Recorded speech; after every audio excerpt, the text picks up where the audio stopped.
नमस्कार सेफ मोना को आपण मानक बहुत बहुत स्वागत।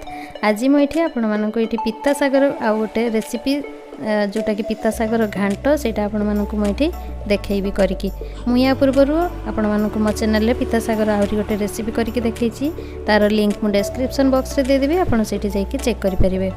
आज देखो ये पिता सागटा मुझे नहीं ये सागटार टे डांग गुड़ा टाण हो गलानी यहाँ टे माने गछ गुड़ा टे बेसी बड़ हो जाइए तो से आम कौन करवा ना ये पत्र गुड़ा सब छिंडे ना डांग गुड़ा को अलग करदे और पत्र गुड़ा नहीं आम रोसई करवा। जदि आम कौलिया सागर रांधुचे ताहले आम डांग को किसी बाहर करार ना केवल टिके चेर को छिंडे नहीं आम से कले सेटार टेस्टा बहुत भल हुए।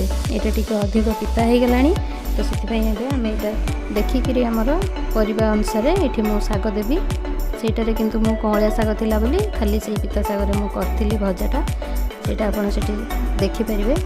आज ये शागटा टाण हो जाइए मुझे अल्प शाग नहीं कि परिवा पकईकि मुझे यार घांट तैयारी करी एमती भाव में देखूँ मु सब पत्र को छिंडे नेली डांगर अलग करदेली। ए डांगटा को आम बाहर करनवा और शाग को लेकिन आम रोसई करवा। एमती भाव में देखूँ ये मुझे सब एमती शाग को बाछि नहीं एमती सब डांग को पकईदे आम बाकी शाग को आम रोसई करवा। ये शाग को आम एवं भल भाव में धोई नहीं देखो ये मुझे शाग नहीं या भल भाव में ये धोईकी रखी मुझे जी परिवा नहीं से अनुसार मुझे ये शाग नहीं ये आम ये शाग को काटी नवा या आम एमती छोट छोट करके पूरा काटी नवा। ये शागटा बहुत हेल्दी शाग एवं यहाँ खायापी पिता लगे किंतु यहाँ तरकारी रांधिदेले यार टेस्ट बहुत भल लगे और यार मध्य बहुत हेल्थ बेनिफिट्स रही जमीक स्किन पाई कि डायबिटीज गुड़ा बहुत यहाँ भल एमती तो आम ग्रीन लीफ माने सब बहुत हेल्थ बेनिफिट्स रही है से तो ये शागटा पिता लगे से पिला माने टिके पसंद करती खायापी किंतु बड़ मैंने एक्चुअली ये खाया कथा। ये देखो मुझे परिवा नहीं जमीक आलू नहीं बैगण गोटे बड़ साइज्र नहीं किसी छुई को ये लंबा लंबा करके काटी सहित नहीं गोटे सारू ये सबको मुझे पतला लंबा भाव में काटी या धोईकी ये रखी।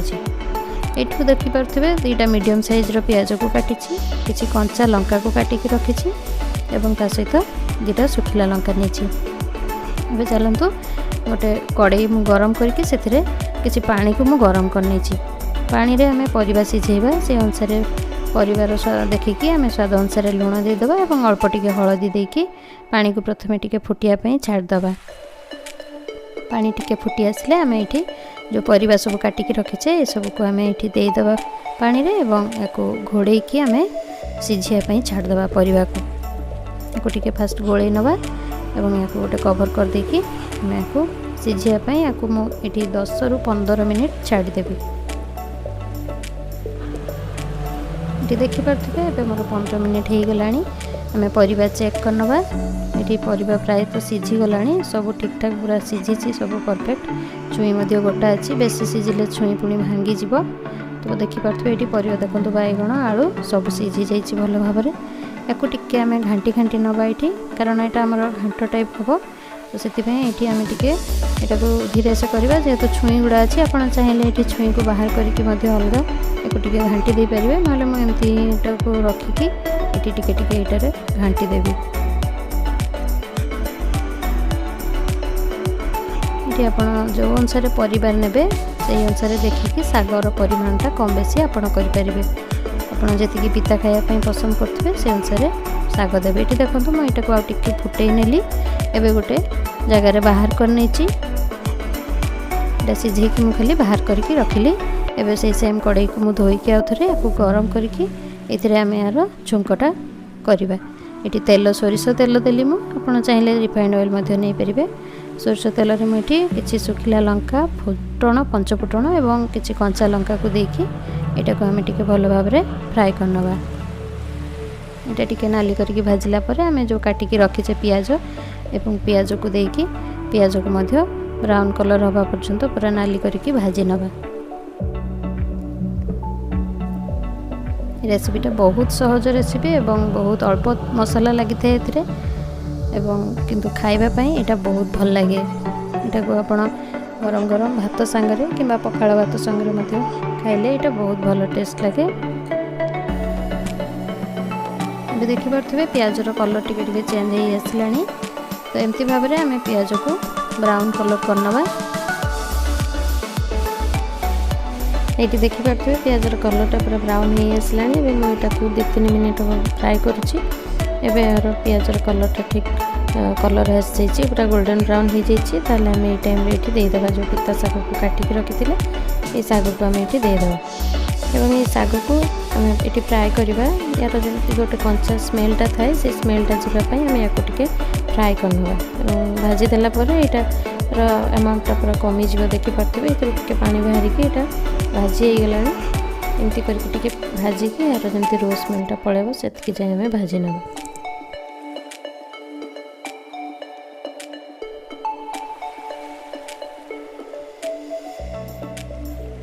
देखिपे आप एमती शागटा भाजीगला आम जो सिझेकी रखी परिवा ये सब को आम देकी या छुंक लगे नवा। टिके समय या घोड़े की छाड़दबा। यहाँ फुटी आसला पर्यंत या आम घोड़े दबा।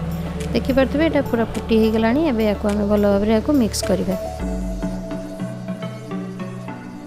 ये आम यहाँ जेहेतु घांट करवा तो से अनुसार मिलकर टिके घांटी घांटिकी जमी आपड़ जी ग्रेवी रखापी पसंद करेंगे से अनुसार पानी देते और पानी जी रखापी भी चाहिए से अनुसार पानी रखिए। यहाँ एतिक रखीदे भी यहाँ टे समय रहा टे सुखीज पानी यार सब एब्जर्व हो बहलिया होमती टिके ग्रेवी रही भी सीटा भल लगे। आप साधारणतः यहाँ को खाइला बेले या टे कंचा लंका टे दलिकी खाइबे देखिए यार टेस्ट आहरी बहुत भल हम। तो यहाँ को आम आगे फुटे नवा आगे स्वाद अनुसार जदि आपंकर लुण चाखिकी आप लुण ऐड करदे। मुझे आगे लुण ऐड करदेली। एवं फुटिला देखो आमर ये पिता शागर घांटा रेडी हो जाइए। यार जो छुईर फ्लेवर अच्छी यहाँ खायापी बहुत भल लगे।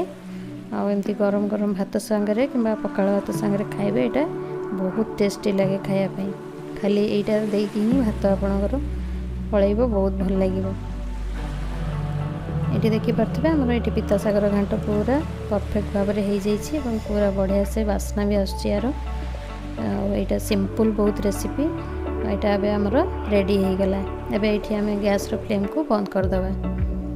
आदि आपण मानक मोर ये रेसिपी पसंद आए ताहले मो वीडियो को लाइक करेंगे और समस्त संगे शेयर करेंगे। जदि चैनल नुआ अच्छा ताहले चैनल को निश्चय सब्सक्राइब करेंगे। ये चलतु टे मुझे प्लेट रे सर्व करदे। एमती गरम गरम आप भात सांगे घरे निश्चय ट्राए करूँ। समस्त को कहतु आप भी खातु बहुत हेल्दी शागटा। तो आपमती लगे आप कमेंट द्वारा मत निश्चय जनइबे। वीडियो देखि आपको बहुत बहुत धन्यवाद। पुणी देखा नेक्स्ट वीडियो रे गोटे नुआ रेसिपी सहित रोची। नमस्कार।